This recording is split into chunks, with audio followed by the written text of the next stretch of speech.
यसाया बाब 35। बियाबान और वीराना शादमान होंगे और दश्त खुशी करेगा और नरगिस की मानंद शगुफ्ता होगा। उसमें कसरत से कलियां निकलेंगी, वो शादमानी से गाकर खुशी करेगा। लुबनान की शौकत और करमिल और शारून की जीनत उसे दी जाएगी। वो खुदाम का जलाल और हमारे खुदा की हशमत देखेंगे। कमज़ोर हाथों को ज़ोर और नातवां घुटनों को तवानाई दो। उनको जो कच दिले हैं कहो, हिम्मत बांधो, मत डरो। देखो, तुम्हारा खुदा सज़ा और जज़ा लिए आता है। हाँ, खुदा ही आएगा और तुमको बचाएगा। उस वक्त अंधों की आंखें वाह की जाएंगी और बहरों के कान खोले जाएंगे।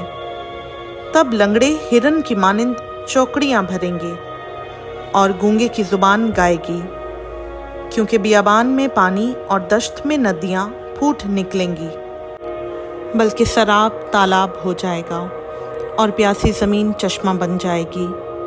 गीदड़ों की मांदों में जहाँ वो पड़े थे नए और नल का ठिकाना होगा, और वहाँ एक शाहराह और गुज़रगाह होगी जो मुक़द्दस राह कहलाएगी, जिससे कोई नापाक गुज़र ना करेगा।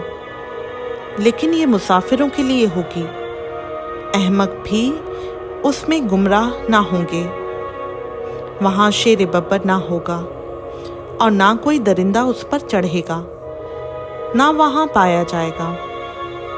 लेकिन जिनका फिदिया दिया गया वहाँ सैर करेंगे, और जिनको खुदाम ने मखलसी बख्शी लौटेंगे और सयून में गाते हुए आएंगे, और अब्दी सरूर उनके सरों पर होगा।